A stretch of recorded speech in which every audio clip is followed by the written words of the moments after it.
Hello everyone, welcome back to Shashgraphic Novels. Previously on our series, Lily shared with Ryle that her father recently passed away.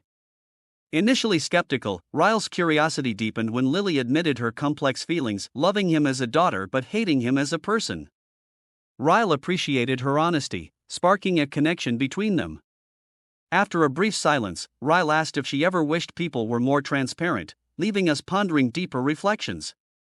What will happen after this conversation? Let's find out. He picks at a piece of chipped stucco with his thumb until it breaks loose. He flicks it over the ledge. I feel like everyone fakes who they really are, when deep down we're all equal amounts of screwed up. Some of us are just better at hiding it than others.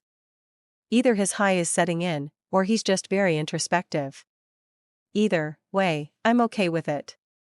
My favorite conversations are the ones with no real answers. I don't think being a little guarded is a negative thing, I say. Naked truths aren't always pretty. He stares at me for a moment. Naked truths, he repeats. I like that. He turns around and walks to the middle of the rooftop. He adjusts the back on one of the patio loungers behind me and lowers himself onto it. It's the kind you lie on, so he pulls his hands behind his head and looks up at the sky. I claim the one next to him and adjust it until I'm in the same position as him. Tell me a naked truth, Lily. Pertaining to what? He shrugs. I don't know. Something you aren't proud of, something that will make me feel a little less screwed up on the inside. He's staring up at the sky, waiting on me to answer. My eyes follow the line of his jaw, the curve of his cheeks, the outline of his lips. His eyebrows are drawn together in contemplation. I don't understand why, but he seems to need conversation right now. I think about his question and try to find an honest answer. When I come up with one, I look away from him and back up to the sky. My father was abusive. Not to me, to my mother. He would get so angry when they fought that sometimes he would hit her.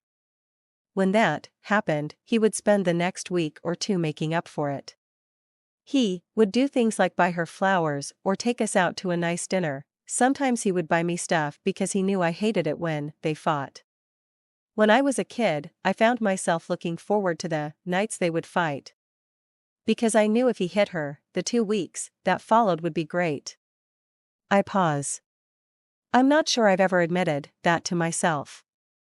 Of course, if I could, I would have made it to where he never touched her. But the abuse was inevitable with their marriage, and it became our norm. When I got older, I realized that not doing something about it made me just as guilty. I spent most of my life hating him for being such a bad person, but I'm not so sure I'm much better. Maybe we're both bad people. Ryle looks over at me with a thoughtful expression. Lily, he says, pointedly. There is no such thing as bad people. We're all just people who sometimes do bad things. I open my mouth to respond, but his words strike me silent. We're all just people who sometimes do bad things. I guess that's true in a way. No one is exclusively bad, nor is anyone exclusively good. Some are just forced to work harder at suppressing the bad. Your turn, I tell him. Based on his reaction, I think he might not want to play his own game. He sighs heavily and runs a hand through his hair. He opens his mouth to speak, but then clamps it shut again. He thinks for a bit, and then finally speaks. I watched a little boy die tonight. His voice is despondent. He was only 5 years old. He and his little brother found a gun in his parents' bedroom. The younger brother was holding it and it went off by accident. My stomach flips.